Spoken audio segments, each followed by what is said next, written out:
Good afternoon, ladies and gentlemen. Thank you for joining DocuSign's first quarter fiscal year 26 earnings conference call. At this time, all participants are in a listen-only mode. After the speaker's presentation, there will be a question-and-answer session. As a reminder, this conference is being recorded and will be available for replay from the Investor Relations section of the website following the call. If you require operator assistance during the conference, please press star 0. I'll now pass the call over to Matthew Soldeveld, Head of Investor Relations. Please go ahead. Thank you, Operator. Good afternoon and welcome to DocuSign's Q1 fiscal 2026 earnings call. Joining me on today's call are DocuSign CEO Alan Thygesen and CFO Blake Grayson.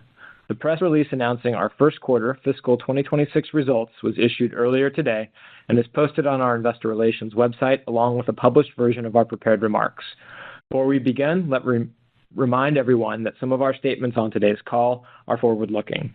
We believe our assumptions and expectations related to these forward-looking statements are reasonable, but they are subject to known and unknown risks and uncertainties that may cause our actual results or performance to be materially different. In particular, our expectations regarding factors affecting customer demand and adoption are based on our best estimates at this time and are therefore subject to change. Please read and consider the risk factors in our filings with the SEC, together with the content of this call. Any forward-looking statements are based on our assumptions and expectations to date, and except as required by law, we assume no obligation to update these statements in light of future events or new information. During this call, we will present GAAP and non-GAAP financial measures. In addition, we provide non-GAAP weighted average share counts and information regarding free cash flows and billings. These non-GAAP measures are not intended to be considered in isolation from, a substitute for, or superior to our GAAP results. We encourage you to consider all measures when analyzing our performance. For information regarding our non-GAAP financial information, the most directly comparable GAAP measures, and a quantitative reconciliation of these figures, please refer to today's earnings press release, which can be found on our website at investors.docusign.com. I'd now like to turn the call over to Alan. Thank you, Matt, and good afternoon, everyone. Q1 2026 was an important quarter in our long-term transformation. At our annual Momentum customer event, we announced an ambitious roadmap for DocuSign Intelligent Agreement Management, or IAM, the world's leading AI-driven agreement platform. We're delivering innovation to customers at the fastest pace in our history. Q1 financial performance was strong. Revenue of $764 million and 8% growth outpaced our expectations from additional IAM customers and self-serve digital revenue contribution. Profitability outperformed, with operating margins improving by 1% versus last year to 29.5%. And a strong 30% free cash flow margin drove continued share repurchases and supports our conviction to authorize an additional $1 billion in buybacks. As we transform DocuSign, we continue to make long-term decisions to drive accelerated growth. As discussed last quarter, in Q1, we made several foundational go-to-market changes to realize IAM's potential. Our full-year guidance anticipated that these changes would lead to lower early renewal billings in fiscal 26 after Q1. Instead, the impact happened sooner than anticipated, resulting in lower Q1 early renewals. As a result, billings growth ended slightly below our guidance range of 4% year-on-year, an outcome of timing, not demand. Blake will discuss these dynamics and our financials in his remarks. We're proud of the progress made in Q1 across our 3 strategic pillars. Over 10,000 customers have purchased the DocuSign IAM platform. We have strong product-market fit in small and mid-market customers and early promise with enterprise and self-serve organizations. And we continue to make progress evolving our go-to-market to drive efficient long-term growth. Starting with our innovation pillar, the IAM platform has become the fastest-growing offering in DocuSign's history, less than a year after its launch. Customers using IAM have processed tens of millions of agreements and continue to increase their engagement, especially through AI-generated dashboards and search in DocuSign Navigator, our intelligent agreement repository. In Q1, IAM usage increased significantly thanks to UX improvements that better integrate Navigator with the eSignature envelope management experience. The demand for IAM highlights the mission-critical nature of agreement management for organizations. In a new Deloitte report, 77% of business leaders cite agreement management as a key driver of outperformance. Attendance at our Momentum conference in April grew by 70% over last year, with notable increases in partner attendance and executive-level participation. The New York event kicked off a global series of 6 additional Momentums across EMEA, APAC, and Latin America. At Momentum, we shared our robust IAM platform vision and introduced a deep lineup of new AI-powered capabilities across the create, commit, and manage agreement lifecycle. Within Create, Agreement Desk provides powerful workflow management for agreement reviews and approvals, streamlining tedious processes to accelerate deal cycles. AI-assisted review compares contract language to a customer's existing standard terms and identifies non-compliant or high-risk language, eliminating the need to review hundreds of contracts. An Agreement Prep standardizes terms and templates, applying the right language to every agreement to reduce risk.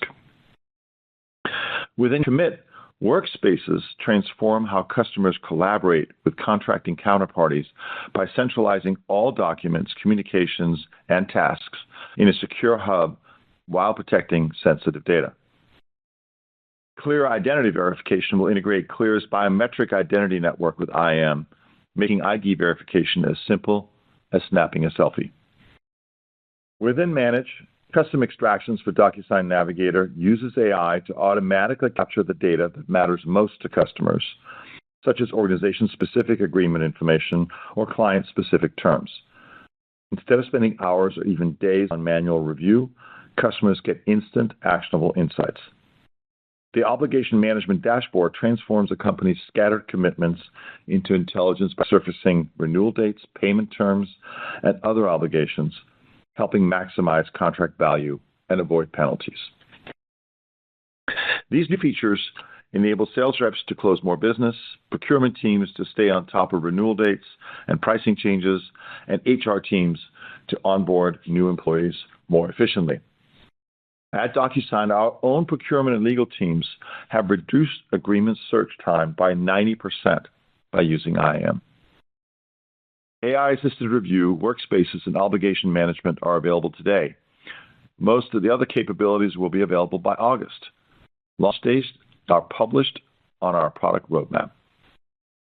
We also introduced DocuSign Iris, our AI engine purpose-built for agreement management that delivers leading LLM performance at a low cost per inference. Iris leverages DocuSign's unique agreement domain expertise built from millions of workflows and 2 decades of contract intelligence. Later in fiscal 26, we will deliver the industry's first purpose-built AI contract agents designed to accelerate workflows, reduce risk, and achieve better outcomes across the entire agreement lifecycle. You can see a demo of our agents in our Momentum keynotes.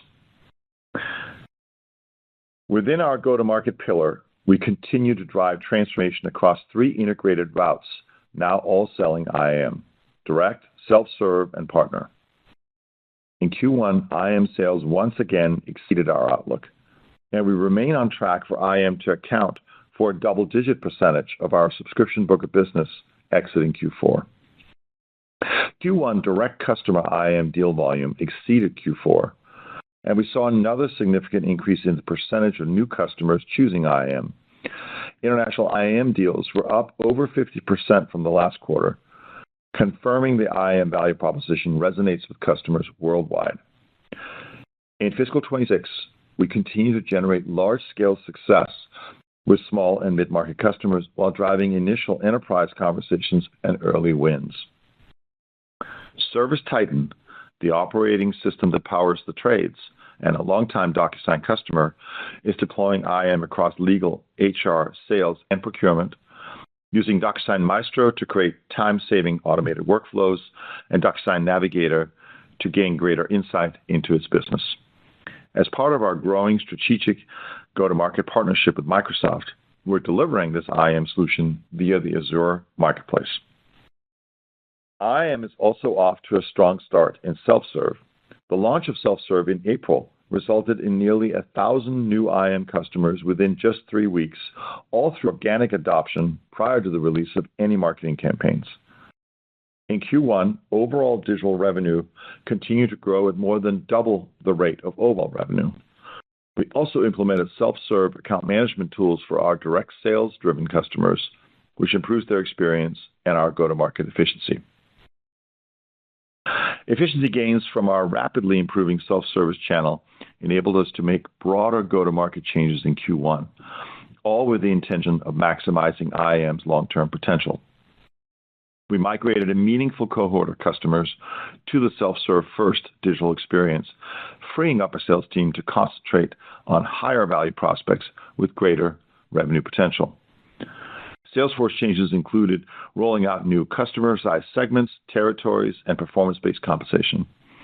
We're using our investment dollars judiciously, and in fiscal 26, we invested in greater sales capacity without expanding our team. Our initial annual guidance expected a lower rate of early renewals in fiscal 26 as reps increasingly focus on IAM expansion potential. We had anticipated the impact to take place after Q1, but the reduction in early renewals began sooner than forecasted. This resulted in lower than expected early renewal billings in Q1. We take responsibility for not fully anticipating the timing of the shift in our guidance. Stepping back, we're confident these are the right long-term changes to build a more durable growth engine. We're pleased with how quickly teams adjusted, as evidenced by strong IAM sales throughout the quarter and fewer early renewals without expansion. We're also encouraged that the fundamentals in the overall core business continued to improve in Q1.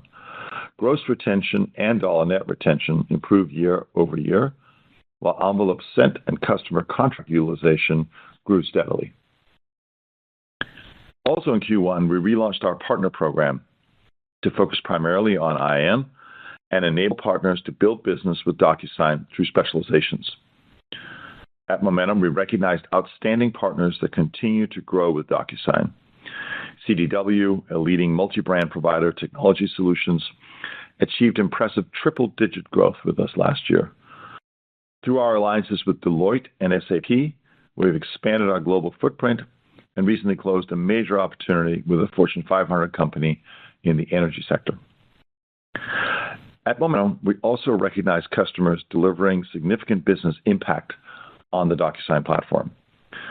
Subaru of America significantly enhanced its operational efficiency and achieved substantial cost savings by digitizing its manual paper-based processes. Primerica reduced agreement processing time by 25% and contract turnaround from 15 days to 1. KPMG cut its average signature process from 5 days to less than 1, increased productivity by 30%, and improved customer satisfaction. In closing, the road ahead is exciting. DocuSign is building on its leadership position to reimagine how organizations manage agreements through IAM. We have strong conviction in our strategy and the long-term business decisions we're making to drive acceleration to double-digit growth. In April, Newsweek named DocuSign the most trustworthy software company in America for the second year in a row. We believe that trust strengthens our ability to help our 1.7 million customers transform how they manage agreements. I want to thank the entire DocuSign team for their dedication and commitment to creating value for our customers. Now I'll turn it over to Blake to discuss our financial results. Thanks, Alan, and good afternoon, everyone. Our primary goal in fiscal 2026 is to position DocuSign to drive long-term growth acceleration while maintaining efficiency. In Q1, we made continued progress against this goal and delivered solid business results. Highlights included accelerated IAM deal volume, as well as continued year-over-year improvements in dollar net retention, customer usage and utilization, and increased efficiency and profitability.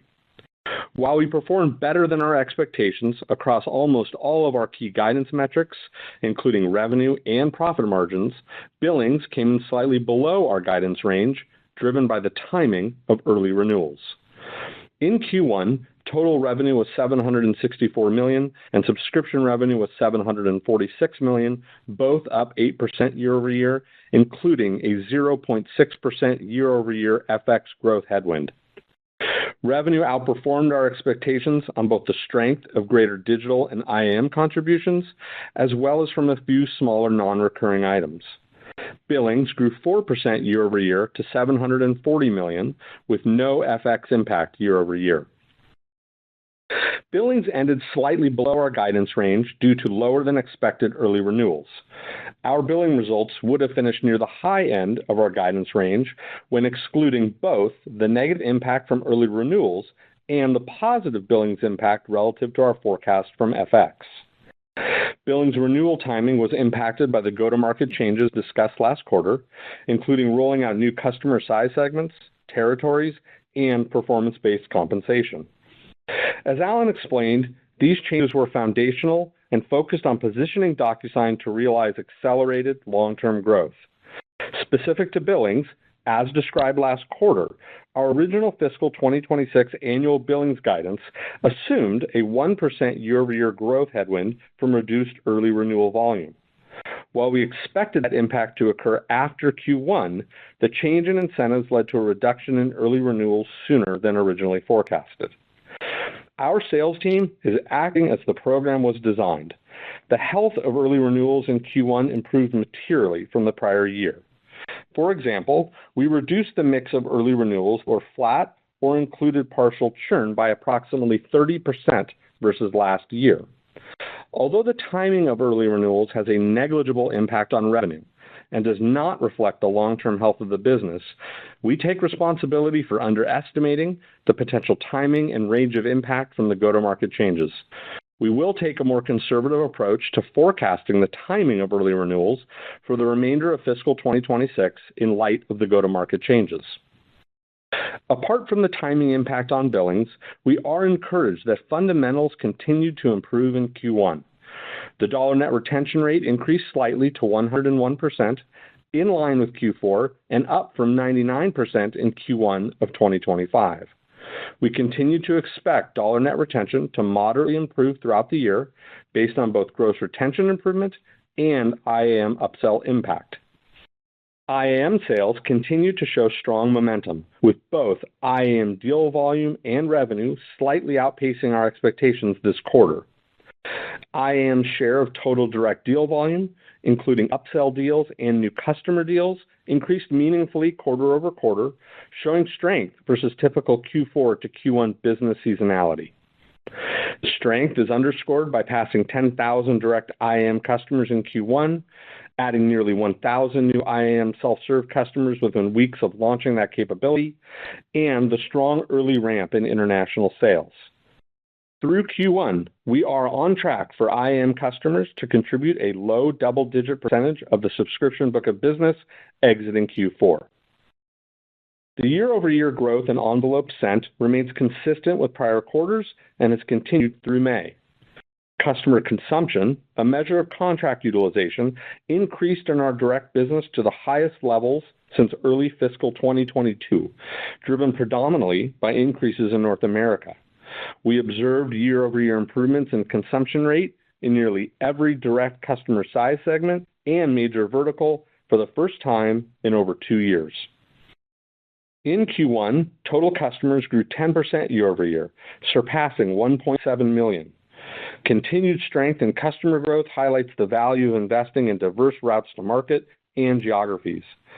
Additionally, we believe that the breadth and scale of our customer base provide a strong foundation for the continued growth of the IAM platform.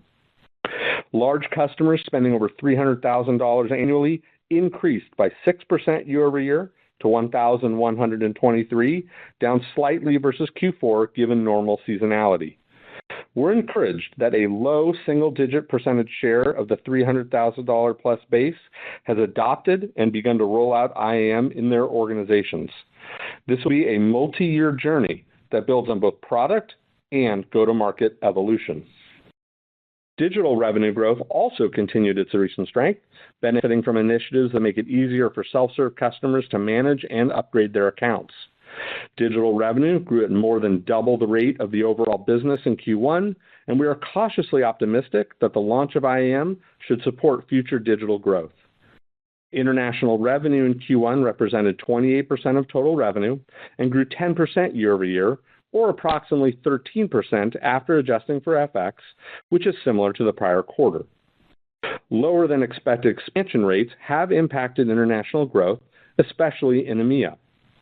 The IAM rollout, combined with new EMEA sales leadership, creates a stronger foundation for future growth potential. For example, international IAM deal volume in Q1 grew over 50% from Q4 when we launched in most of our larger international regions. Turning to the financials, our focus on operating efficiency initiatives drove strong results in Q1. Non-GAAP gross margin for Q1 was 82.3%, up slightly from the prior year, as higher revenue offset the impact of additional cloud migration costs, which were slightly lower than expected due to the timing of migration efforts. As previously discussed, we continue to expect additional expenses associated with our cloud migration to impact gross margins throughout fiscal 2026 before easing in fiscal 2027 and beyond. Non-GAAP operating margin for Q1 was 29.5%, a 100 basis point improvement versus the prior year. The strength year-over-year was driven by higher revenue growth and prudent management of expense growth. We ended Q1 with 6,852 employees. This was up just slightly from the prior quarter and 6% from the prior year due to investing in our team, particularly in R&D, including the acquisition of Lexion. Our hiring approach remains strategic and consistent, ensuring alignment with key initiatives while thoughtfully considering location based on cost and necessary skill sets. Our non-GAAP operating expense growth in sales and marketing and G&A areas were both lower than the total company, while R&D grew faster with continued investment. In Q1, we generated $228 million of free cash flow, a 30% margin. We expect that annual free cash flow margin will approximate non-GAAP operating margin for fiscal 2026. Our balance sheet remains strong, with over $1.1 billion in cash equivalents, and investments. We have no debt on the balance sheet. Subsequent to quarter end, at the end of May, we secured a new $750 million credit revolver to replace our existing revolver agreement, creating additional capital capacity and flexibility. We continue to use our demonstrated strong free cash flow generation to return capital to shareholders. In Q1, we repurchased $183 million of stock through share buybacks, bringing our cumulative buyback over the past 12 months to over $700 million. With the additional $1 billion buyback authorization announced today, we now have up to $1.4 billion in repurchase authorization available for deployment, and we expect to continue opportunistically repurchasing shares as part of our capital allocation strategy.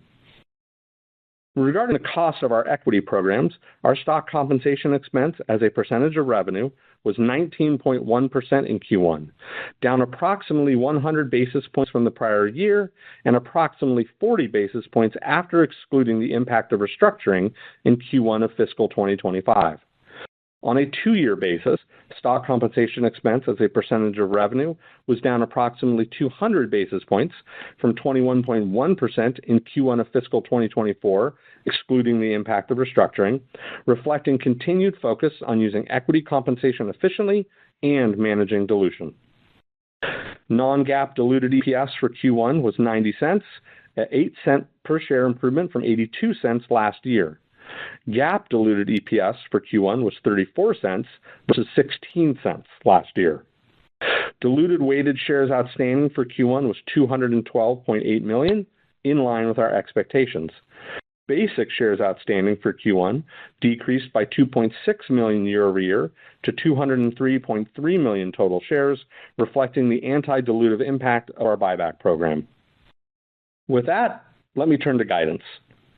We expect total revenue between $777 million and $781 million in Q2, or a 6% year-over-year increase at the midpoint, and between $3.151 billion and $3.163 billion for fiscal 2026, also a 6% year-over-year increase at the midpoint.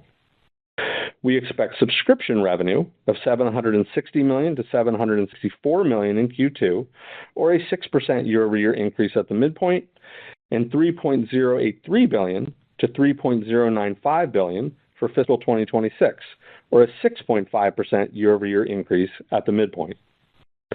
We expect billings between $757 million to $767 million in Q2, or a 5% year-over-year growth rate at the midpoint, and between $3.285 billion to $3.339 billion for fiscal 2026, or a 6.5% year-over-year growth rate at the midpoint. Our updated top-line guidance reflects the following dynamics present in our business and the external environment. For full-year revenue, the annual guidance midpoint is increasing by $22 million, reflecting the combination of Q1 strength and an anticipated neutral rather than a negative year-over-year FX impact, partially offset by some headwind from additional bookings prudence for the economic environment. For full-year billings, the annual guidance midpoint is declining by $15 million, which includes additional early renewal considerations and some conservatism in our bookings outlook, partially offset by the positive impact from favorable year-over-year FX rates.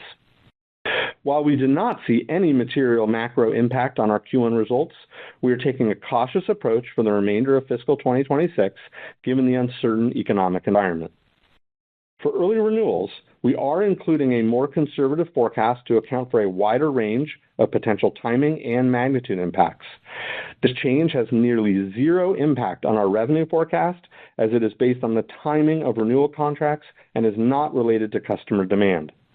As shown in recent quarters and years, billings are highly sensitive to customer renewal timing, which can result in meaningful variability from period to period. As we evaluate our updated fiscal 2026 billings guidance, we remain encouraged that we continue to forecast a year-over-year billings acceleration in fiscal 2026 after adjusting for the timing of early renewals and FX. We also expect year-over-year billings growth to increase in the second half of fiscal 2026 versus the first half as IAM deal volume continues to ramp.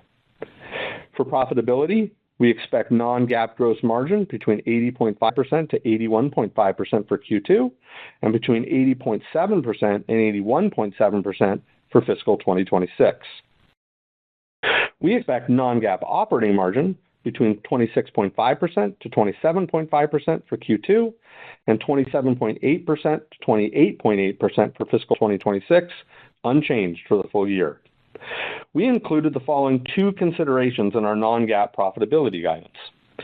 For gross margins, for the full year, we continue to expect approximately 1 percentage point of headwind due to the ongoing cloud data center migration efforts. That headwind was lower in Q1 due to a slight shift in migration timing out to the remainder of fiscal 2026. As previously discussed, we anticipate a larger gross margin impact from migration in fiscal 2026, followed by a gradual easing in fiscal 2027 and beyond. For operating margins for the full year, we continue to expect an approximate 1.5 percentage point operating margin headwind due to the impact of cloud migration, the shift of some roles to cash compensation from equity, and the comp against one-time professional fees from Q2 of 2025. Q2 is our hardest comparison quarter this year.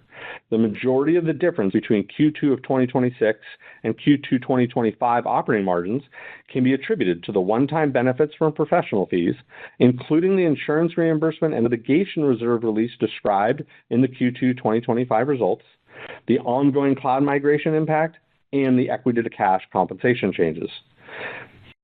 Our overall approach to profitability in fiscal 2026 reflects our intent to prioritize IAM investments to drive long-term growth while maintaining similar levels of full-year operating margins realized in fiscal 2025, excluding the unique gross margin and operating expense headwinds noted above. We remain encouraged about our longer-term opportunity to improve operating leverage by combining our approach to efficiency with an improved and accelerating outlook for billings growth exiting fiscal 2026. We continue to expect non-GAAP fully diluted weighted average shares outstanding of 210 million to 215 million for both Q2 and fiscal 2026. In closing, in Q1, we continued DocuSign's transformation by delivering significantly increased innovation to customers, driving business momentum through IAM adoption and digital maturity, and positioning our go-to-market team for greater long-term contribution. We also maintained our efficiency focus through improved profitability and strengthened our commitment to generate significant cash flow and return capital opportunistically through buybacks. We have strong conviction in our strategy and ability to execute, and we will continue to focus on increasing the value we deliver to customers, employees, and shareholders. Thank you for your support. This concludes our prepared remarks. With that, operator, let's open the call for questions. Thank you. We will now be conducting a question and answer session. If you would like to ask a question, please press star 1 on your telephone keypad. A confirmation tone will indicate your line is in the question queue. You may press star 2 if you would like to remove your question from the queue.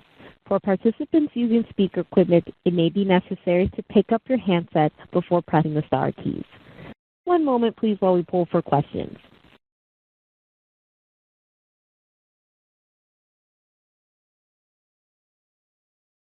Thank you. Our first question comes from the line of Jake Roberge with William Blair. Please proceed. Yeah, thanks for taking the questions.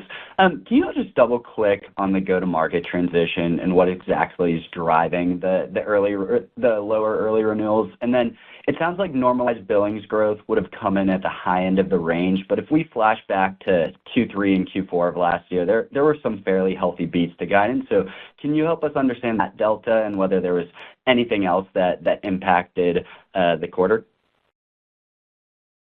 Yeah, why don't I take the first part of that, and you can do the second, Blake. So we made some changes at the beginning of the first quarter to our compensation to encourage reps to close deals in quarter. We felt that was the healthiest dynamic, unless there's a customer reason for booking the deal early. We thought that would play out during the course of the year. It ended up happening predominantly here in Q1. And so that's what counts for the early renewals miss relative to our forecast. I think those were the right changes. We want to set our sales reps up to focus on long-term success, on building their portfolios with IAM, and we feel that's now landed very well. The sales reps are behaving as we expected, and so it's on us to have missed the forecast slightly on that, and that accounts for the early renewals miss. But overall, the business is on very healthy foundation. I think the IAM progress is very substantial this quarter, and we are maintaining or increasing our revenue outlook. With that, let me go to Blake. Sure. Thanks, Jake, for the question. With regards to the questions about a normalized Q1 relative to the prior quarters, I think you brought up Q3 and Q4. So just with regards to Q1, business fundamentals remain strong. Like Alan just said, IAM continued to ramp. Q1 direct deal volume for IAM was larger than Q4. That's not something we would normally see in our business just because of seasonality, and that's direct only. I'm not including the nearly 1,000 new self-service IAM customers we added, which is great. You heard on the prepared remarks, consumption and usage growth just as consistent and positive year over year, which we're really happy about. Dollar net retention improved just slightly for us, flat quarter to quarter on a non-rounded basis, up just slightly. I would say that on expansion and gross retention, both were up year over year. We think we can do a little bit better there, but as far as Q1 goes, especially if you're comparing it to Q3 and Q4, make sure to go back and look at the details that we talked about in those quarters, because in the second half of 25, early renewals were a tailwind, particularly for us in both of those quarters. So trying to compare beat magnitudes and such against those quarters in particular, I just really advise you to go back and take a look at those numbers kind of normalized for that timing component of early renewals. Yeah, maybe I just to complement what Blake just said, if you take both the FX and the early renewals part out, and you look at our time series of our billings, we're sort of past the trough last year and have a nice acceleration this year in our outlook, and that's what reflects our confidence in the business and the momentum with IAM. Okay, that's helpful. And then, Alan, understand the moving pieces around the go-to-market and early renewals, but how do you feel about the broader health of the business? Do you still feel like that IAM upsell opportunity is intact, and then that retention and expansion, understand it might have been a little bit softer than you would have expected this quarter, but should that continue to improve from here, or is there anything else in the quarter that would give you pause on that trajectory back to double-digit growth? No, I think we feel really good about where I am sitting. We've demonstrated product market fit in the commercial segment, and that sales motion has now been replicated from our domestic business to our international business.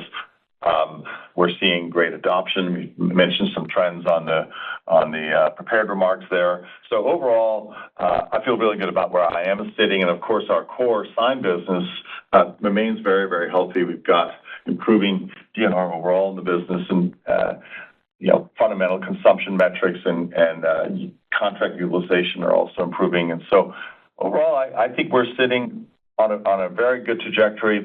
You can feel the optimism inside the company with the sales teams. We did make some changes here at the beginning of the year that are necessary to set us up for the right medium to long-term growth, but perhaps introduce a little bit of disruption. I think that's past us now, and we're seeing good trends into May. So I think we're feeling very good about where things are sitting.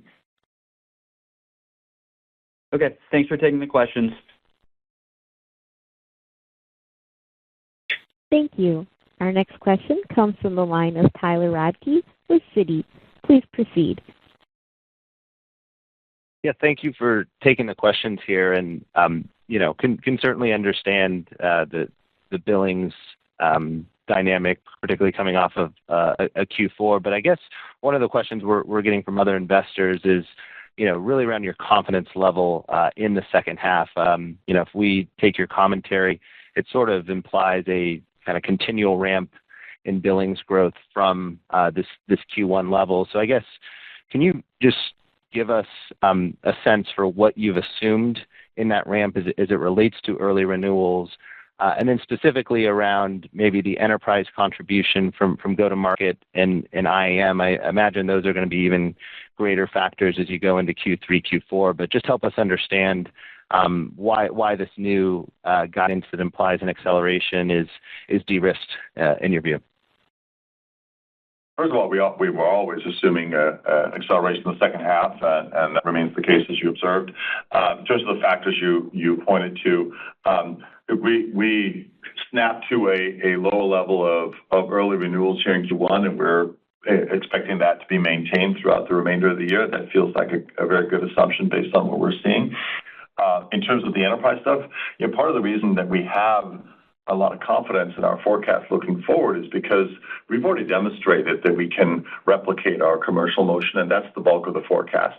We are counting on a little bit from the enterprise. I think that's well within our grasp, and then a bigger contribution from enterprise out in fiscal 27 and beyond. So there isn't an assumption that we're going to see some dramatic acceleration in our enterprise business in the second half. It's really more just the rolling out and scaling of our commercial business globally that drives that. And then I just add one note to your question, Tyler, on the renewals assumption. We have put in a little bit more room to operate on the timing of renewals, and that's important to recognize that that's just timing. There's not an impact on revenue from that assumption. There's not an impact on customer demand from that. But just in light of the environment, I think it's a good idea to have a little bit more room there, because especially when it's timing and not related to the health of the revenue kind of profile of the business. Great. And for a follow-up question, I appreciate the comments on the consumption trends into May, which seem to suggest things are healthy and really across all verticals. But are you hearing from customers sort of a desire to contract envelopes maybe a bit closer to their underlying consumption than they previously were, just given, the macro environment and tariff environment, seems to be changing on a daily basis. Is that sort of calculus change for customers, and is that something you've contemplated in the guidance? Yeah, no, we haven't seen that. We saw some of that coming off COVID, but that's been played out and is reflected in all the historical numbers at this point. So no, macro really was not a material factor. Maybe there's a few anecdotes here and there, but nothing that we've seen so far. That said, I think all CEOs and CFOs are slightly apprehensive about an environment that just feels more volatile and risky, and so we gave ourselves just a little bit more buffer, as Blake alluded to. But in terms of looking backwards, it was not material if you want.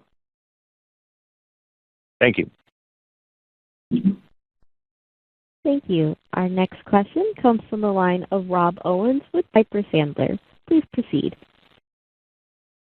And I guess as you just following on that last thread, some of the billings, I guess, lowering that you took as a function of the uncertain economic environment, that's purely a function of timing and not necessarily a function of size of deals as well.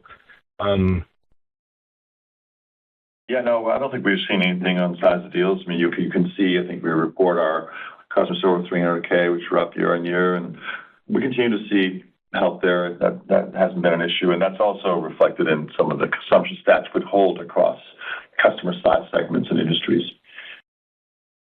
Okay, perfect. And then our understanding is they lean a little more aggressively this year, which didn't come to fruition in the first quarter. And I understand the commentary around the timing of some of the cloud migration efforts. Anything else at play? And you did talk about increasing sales capacity without expanding the team. And is that something that you're factoring into the calculus here, or something that could lend to upside, just in terms of repurposing a lot of that existing Salesforce? Thanks. We're not counting on that, but I certainly hope so, that over time that sales capacity will translate into more bookings and billings and revenue. Maybe let me just touch quickly on some of the changes that we made at the beginning of the year to set ourselves up for long-term success. Besides the early renewals piece, which really was a minor element of the changes that we made, big changes were we really wanted our sales reps to be able to focus more time to go deeper and sell more broadly into organizations that represented the biggest growth opportunity. And so we resegmented and changed the portfolios for our sellers and moved a substantial number of customers to a self-serve first model. And so that freed up capacity in effect without additional headcount to let our reps go deeper. We also changed our sales compensation models to emphasize more annualized models and emphasize IM and so on. And so there were a lot of levers pulled to set ourselves up for, shall we say, a larger deal, more enterprisey type of sales motion. That'll be a long journey for the company. But we've begun it. I'm very pleased with the early results and how the sales teams are responding to that. And we're feeling like those were the right changes to make to set us up to really capture the full potential of IM. Great. Thanks for the color. Mm-hmm. Thank you. Our next question comes from the line of Josh Baer with Morgan Stanley. Please proceed. Great. Thanks for the question. I was hoping you could provide some context for how much of the double-digit percentage that will be IAM as a percentage of subscription book of business is coming from upsell and net new customers versus that transition from eSignature. Just any context for how accretive or incremental IAM is on the business? Why don't you take that one, please? Sure. So, we're not disclosing expansion rates or anything like that. Obviously, with the book of business that we have, with the size of it, $3 billion plus, we have a huge opportunity to be able to provide extra value to our existing customers. So I think that existing install base, and that is an upsell from what they're doing today. Because if you recall, the vast majority of the IAM deals that we're doing are expansions of spend because we're providing additional value to customers. But also we're finding that new customers also are quite interested in it. And it's becoming a much larger share of our new deals, our new company deals that we're doing. So it's going to come from both of these things, but I think that it's fair to assume that with the size of the install base that we currently have, the biggest opportunity we have is with customers that we already do business with. Okay, that's helpful. Blake, you called out some smaller non-recurring items benefiting revenue. Just was wondering what are those and how big was that? Thank you. Yeah, sure. So we had a number of what I'll call just smaller items that we just don't feel like we can count on them necessarily as recurring every quarter. They can. We just aren't including that in the guidance. They can include things like short-term add-on deals where somebody comes in for a very short period of time for additional capacity, lower sales returns, lower bad debt. Those went almost all in our favor in Q1 in the revenue side. Now, they're not massive. They're not a huge portion of it, but when you add them up, they help the quarter. But all good things, all positive elements for us for in Q1. Great, thanks. Thank you. Our next question comes from the line of Brad Sills with Bank of America. Please proceed. Oh, great. Thank you so much. Alan, I wanted to ask a question on the go-to-market changes here. I mean, with the focus on going deeper and more broadly within accounts now, what are you seeing? I know it's early, but is there anything in the pipeline that you'd point to say that the leading indicators are there and you're seeing some of the early results that you might expect out of that? Yeah, we're definitely doing larger IAM deals, and we've had some early successes in the enterprise space. So I'm feeling pretty good about the momentum, but as I said, it is still early. We think in the long run, this has potential to really materially change how much value we're able to deliver to customers, and therefore how much they're willing to pay us on a recurring basis. So all the signs on the IAM front in terms of both deal velocity and deal value, progress in various customer segments and geographies, all are positive so far. Wonderful. Thank you, Alan. And then one more, if I may, on some of the new features you alluded to with IAM, coming in August. Anything that you'd point to in particular that you're excited about? I know you probably don't want to let the cat out of the bag too much, but maybe just some broad strokes on what's coming in August that could perhaps be a catalyst in the IAM business. Well, we've already announced what's coming in August. So we at our Momentum event in April, we previewed our roadmap. Just as an indication of the scale of the innovation momentum, when we launched IAM last year, I would say there were really three pieces of anchor functionality that were materially net new besides the refresh on the existing products.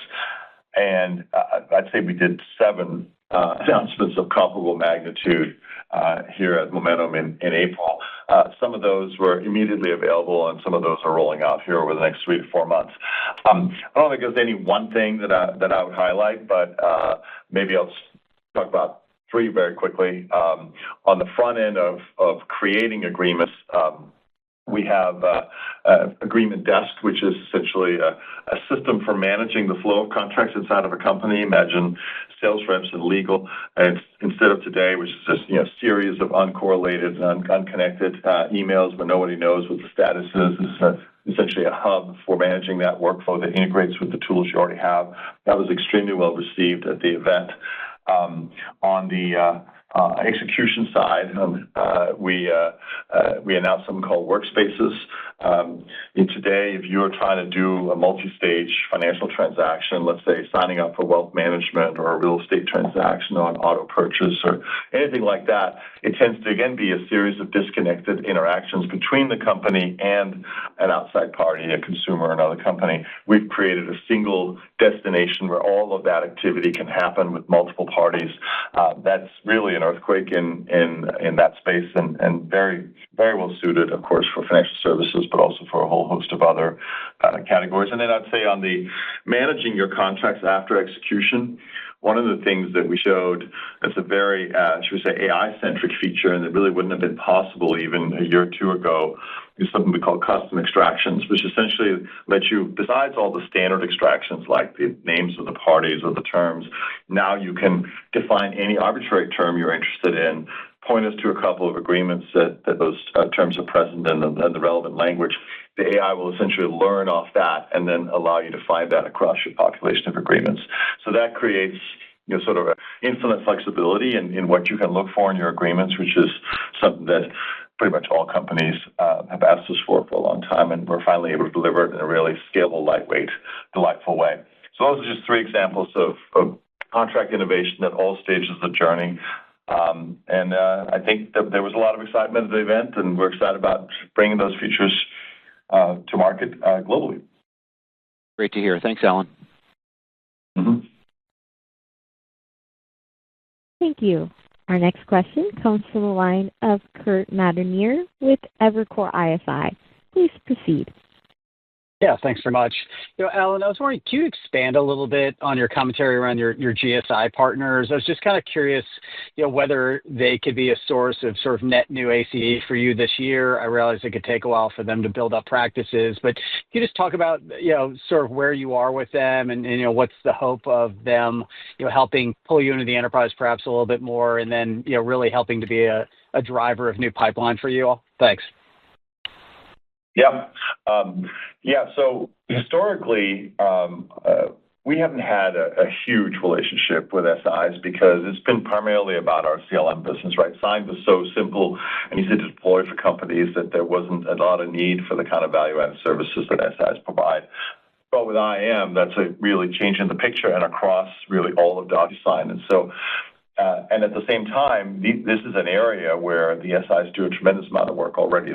They pretty much all have large practice areas in digital transformation that includes or is focused specifically on the agreement space and haven't had a platform to build those practices on top of. So we see a lot of inbound interest from the big names in the industry. I would rate us as relatively immature in really being able to fully dance with the big SIs right now, but we are ramping up as I said, a lot of interest. We know how critical that is to unlock the full potential in the enterprise, and they are very keen to partner with us as a well-trusted, well-respected brand that I think has the most complete and compelling vision and agreements. And so, but we have growing to do to fully capitalize on what the GSIs represent. So that's a big focus of mine and Paula's. We hired a fantastic new leader for our partner organization who's very strong in that area, and so it's a top priority for us to over the next couple of years to really build out our GSI partnerships. Okay, great. And then, Blake, sorry if I missed this. I think you said in your prepared commentary, but the upside on margins this quarter was partially due to some of the duplication of cloud costs going away earlier. Can you just remind me sort of on some of the upside levers on margin this quarter relative to your guide? Thanks. Sure. The biggest component that drove operating margin outperformance was the revenue outperformance on the top line, right? We don't have like a ton of variable cost in this business, so that when we outperform on the top line, we usually have the advantage that it can follow the bottom line, which it did for us, and that drove the majority of the op margin side. On the cloud migration component, we just had a little bit of timing push from Q1 and then out into kind of Q2 and Q3, and you can see that reflected in our guide. That happens, from time to time. Nothing to concern of or anything like that, but that was the other component of the op margin outperformance. Thanks, guys. Thank you. Our next question comes from the line of Brent Thielman with Jefferies. Please proceed with your question. Thanks, Alan. Just on the sales change, I mean, we've all witnessed the last couple of decades sales changes in Q1. They have their impact, and I think everyone's just curious, is this, I know you said it's going to take time, but do you think was this a massive overhaul? Was it a tweak? Do you think it's a 6-month digestion? Do you think it's a 9-month? I mean, how do you gauge the magnitude and the duration of how long this takes to settle in? I think we feel pretty good about that settled in, and we're already seeing stabilization and normalization here early in Q2. So I'm pretty optimistic. Let me just start with the overall piece, which is we really wanted to set ourselves up with the right long-term decision to maximize our opportunity and value here. And so when you do that, you have to be willing to encounter just a little bit of turbulence in the short run. We've shown a pattern of doing that. You may recall we had some difficult decisions in Q1 in the last couple of years, and we're just trying to set ourselves up for the right long-term health. I'm very pleased with where it's going. I'd say that if you think about where the adjustments play out, the commercial segment can adjust very quickly, right? You give people new books, but the sales cycle is short enough, and it's a higher volume, more repetitive motion, so they were able to get there very quickly.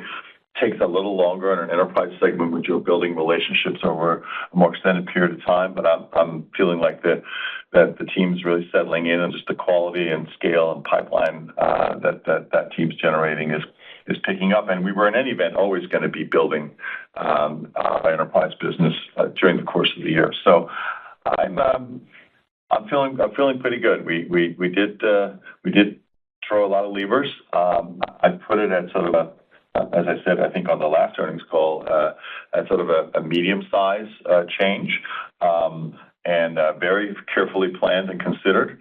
And it's sort of ironic that one of these smaller things that really weren't the core strategic focus ended up tripping us up a little bit on the billing side. But that's really a timing issue and not something that plays to the long-term health or strength of the business. So I'm feeling great about the changes we made, how they've settled in, and how they set us up. Okay, and for Blake, just the number 300K plus customers were down quarter on quarter. Is that just seasonal, or is there anything else to read into that? Yeah, thanks, Brent. Yeah, it's mostly seasonal. You'll see that occur. I think the biggest thing that I tend to look at is just on that year-over-year side growing. And you also heard us, and it's a small component today, obviously, but low single-digit share of those larger customers, starting to use IAM. Again, while it's a super small chunk of it, I'm excited about the opportunity that we have there over the long term. It's going to take time, but that was exciting for me to see just the very early beginnings of our penetration there. Great, thanks.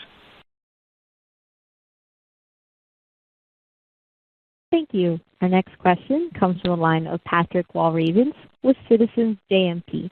Please proceed. Oh, great. Thanks for all the detail on this. And I'm going to ask one more, if it's all right.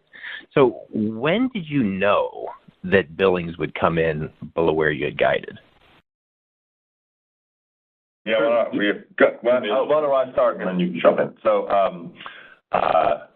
look, early billings almost definitionally happened very late in the quarter, and so we didn't really have good visibility on it until the last couple of weeks.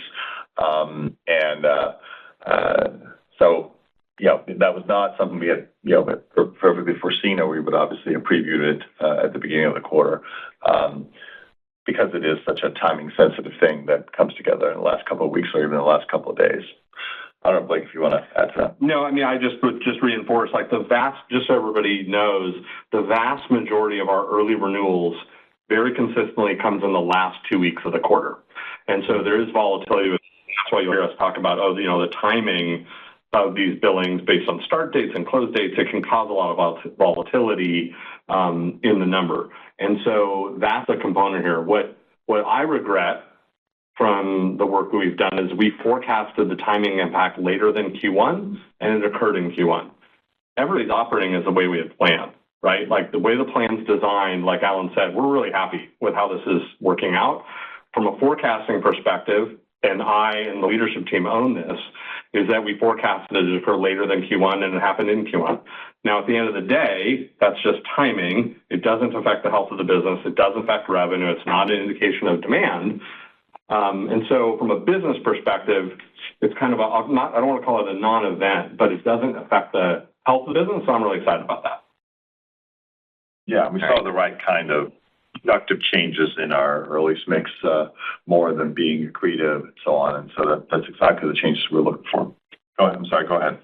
Oh, and then as a follow-up, if I could ask something a little bigger picture. So, Alan, what are you seeing competitively? How do you feel about that? And then, I'm sure everyone saw that Dan ended up at Ironclad. So maybe if you can comment on if that's a competitor and where it fits in, that would be great. I think in terms of the legacy markets, if you will, that we operate in, I see very little change in the competitive dynamics. I think the sign shares and competitive dynamics have been stable. If anything, I think we're maybe even doing a little bit better. The CLM space continues to be quite competitive. A number of players, and it's a small category overall, but we are. I think we're holding our own, but it's definitely competitive. In terms of our rearticulation and revisioning of the company, I think we're really setting the pace. But as we've expanded our ambitions, not only are we seeing, of course, some of the players that have competed with us in existing categories, but running into other potential competitors. But overall, I think we're setting the pace and becoming much more of a thought leader for the agreement space more holistically. And I think it's really about our execution right now. I'm not as focused on competition as perhaps in our past discussions as we had the more mature eSign category. Okay, thank you. Mm-hmm. Thank you. Our next question comes from the line of Scott Berg with Needham & Company. Please proceed. Hi, this is Ian Black on for Scott Berg. Does the release of your new transitional IAM SKU impact early renewals, and how has that SKU affected your go-to-market motion? Yeah, I would say the transitional SKU is immaterial to the results for us. For the quarter, we would have highlighted that if that was there. It's really meant it's an option for customers. We want to make sure that they have the right options available to them, but it wasn't an impact for us for the quarter.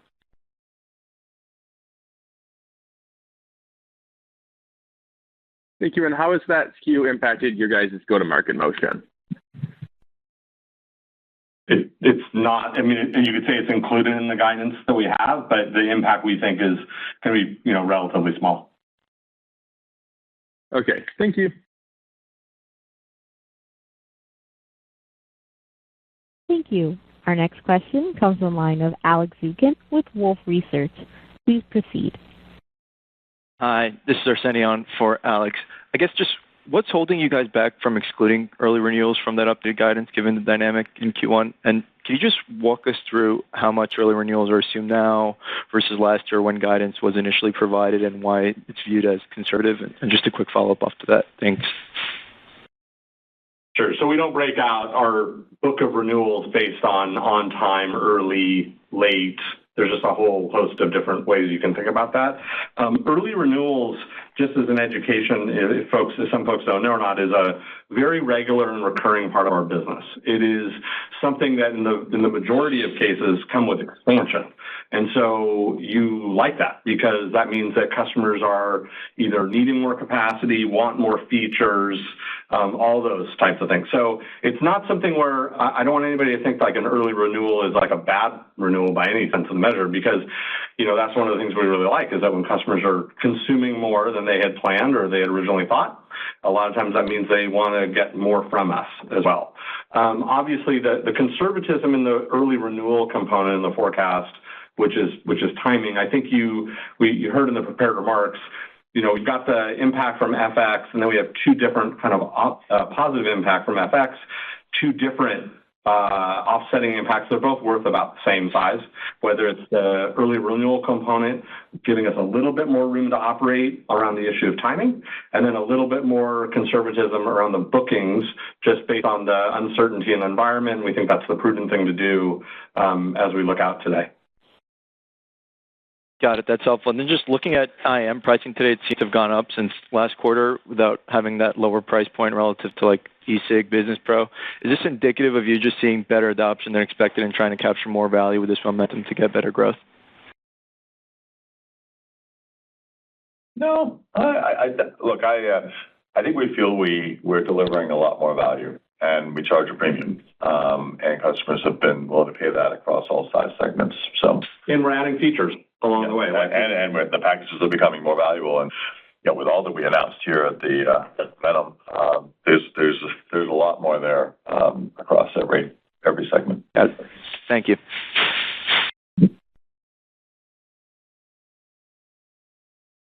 Thank you. Our next question comes from the line of Michael Turrin with Wells Fargo. Please proceed. Hey, great. Appreciate you squeezing me on. Blake, there's been a lot of questions on the impacts, but you mentioned the health of early renewals in Q1 improved. Can you unpack that piece a bit more? What were you seeing last year? Was that customers renewing smaller in certain instances, and is IAM something that you now have in response, or what else are you doing to continue to improve the health of those renewals going forward? Yeah, thanks. And thanks for the question, too. I think what we got from the go-to-market changes that we made was that, so the renewals happen two ways. You can have expansion, or you can have a flat renewal, or you can have an early renewal with partial churn. For those renewals that are flat or have partial churn, you actually prefer to renew them in their kind of natural renewal cycle timing, so you call like their on-time contract date. Now, there's a bunch of different reasons why customers may want to do a flat renewal with high capacity or consumption. Maybe they don't want an expansion, but they need a new renewal, so flat could be good, in those ways. But what the big difference, what we saw on a year-over-year basis in that mix percentage I shared in the prepared remarks, is that the mix of flat and partial churn renewals dropped 30% year over year. And so that's the data point that you hear from us, at least from me, when I think about, those are working the way that was intended, in that you're seeing a larger mix than shifting to those earlies with expansion, rather than some that also have some more partial churn in them. And partial churn renewals happen, right? Not every customer expands with you when they renew. And so that was really, when I'm talking about the health of the renewals, it's a larger focus on those flat to renewals with expansion that really drive the health of the business forward. Thanks. Just as a small follow-up, we've seen the pros and cons of early renewal impacts on billings. Have you considered ARR as a substitute for billings at all, or what, from your perspective, makes billings the right metric to focus us all in on, given some of the puts and takes and questions you're fielding here? Yeah, no, it's a great question, and it's something that we talk about a lot. Billings is clearly not ideal because of the impact of timing, right? In this quarter, in the past couple of quarters, actually, the way we handle that is we try to be really clear about that. So when it's a tailwind and it provides kind of that extra growth for us, we are trying to be very clear and transparent with folks about that. And I think we did a good job of that in the second half of last year, where we had that tailwind, and we're sure to highlight it. It's also part of the reason why we're talking about IAM as a percentage of recurring revenue in book of business and not billings. What I can just say is we're actively thinking about better ways to communicate our business trends and be more thoughtful, but really consider kind of like the long-term evolution of this business, especially with IAM, which is still early. So I would say I recognize it, and so stay tuned on that. Thanks very much.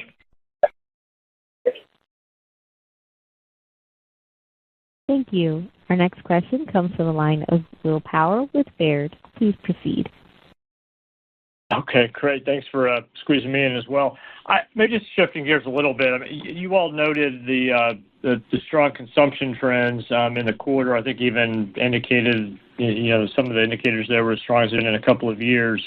Maybe anything you can do to kind of unpack kind of the drivers there and kind of the outlook for consumption as you move forward here.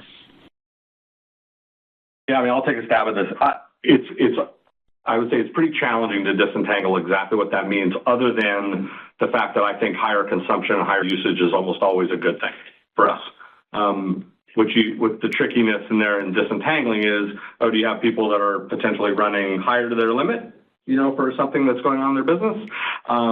But almost always, if people are using more of their contracts than they have previously, that's a good thing. And so I think it just bodes well for us. But the timing and the tipping point to move from contract utilization to a new contract is really an independent kind of decision that each customer makes on their own in kind of operating with their own representative from DocuSign, but nothing else more that I've seen within the data. I think that, the usage trends still continue to look good for us from a year-over-year perspective. We highlighted that's continuing in May. It's been very, very consistent for us, I would say, over the past few quarters, which I think has been great, and I believe, based on that data, it bodes well for us. Yeah, but I would just add that, look, one of the things I was very pleased to see is that I think Blake called this out in his prepared remarks. I think we hit like a 4-year high in contract consumption. So we're really through that full post-COVID cycle and at a pretty healthy point there. And so I think that bodes well for the future. So makes me at the margin more optimistic. Yeah, those trends seem positive. My other question was just on gross retention. I think you all indicated you expected that to improve in the second half of the year. I just hoped you could provide any, some additional color as to kind of the key, drivers and confidence level around that. Yeah, so for us in gross retention, we improved year over year in Q1. We expect that trend to continue for the remainder of the year. It's a trend that's been going on here, I would say, at least for the last 18 months. And we're really excited about that. It's working better with our customers, getting in front of deal renewal timings, looking at their usage, looking at the types of usage that they can have with us, and having conversations as well about IAM and having those discussions as well. And so it's just a continuation of a trend of better results for us that we're excited about. Thank you. Thank you. Our next question comes from the line of Mark Murphy with J.P. Morgan. Please proceed. Thank you very much.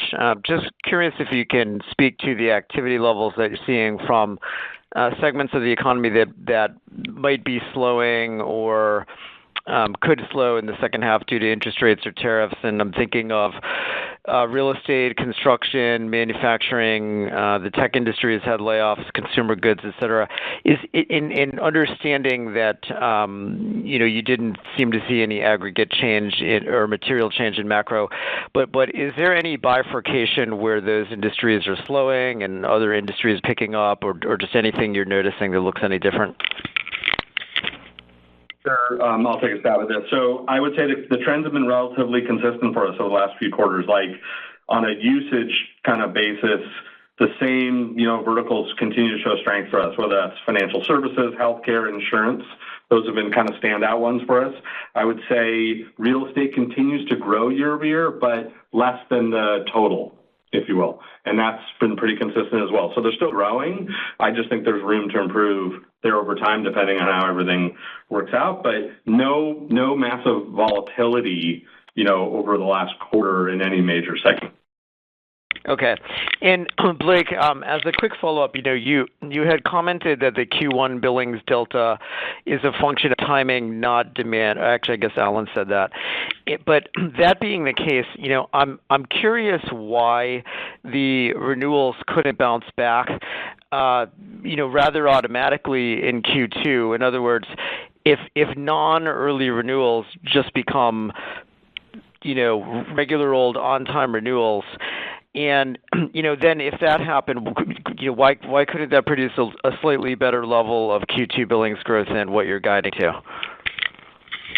Yeah, that's a great question, right? Because in general, lower earlies in a quarter results in higher on-time renewals in future quarters. Not all of our renewals are just one quarter out. Some are 1, 2, 3, or more than 4 quarters out, depending on the customer. So there you do have a partial offset from that kind of lower water level on future earlies contribution, which, that's going to create hard comps year over year as you progress through the year. But the reason why you don't see that necessarily in our full year guidance is because of that. We've also included the additional room to operate as we progress through the year. So that's just conservatism for us on the timing aspect and the magnitude of it. It makes sense to do that, especially when the extra conservatism is around timing and it doesn't have a material effect on our revenue forecast. But that's why you don't see that showing back in the guide. Understood. Thank you. Okay, everyone. Thank you, operator. Thank you to all who joined today's call. In closing, I just want to emphasize how excited we are about the increased pace of innovation at DocuSign, the value we're delivering to customers, and the long-term decision-making we're doing to realize the large IAM opportunity. Thanks to the team for their energy and focus, and to our owners for your ongoing support. Thank you. This concludes today's teleconference. You may disconnect your lines at this time. Thank you for your participation.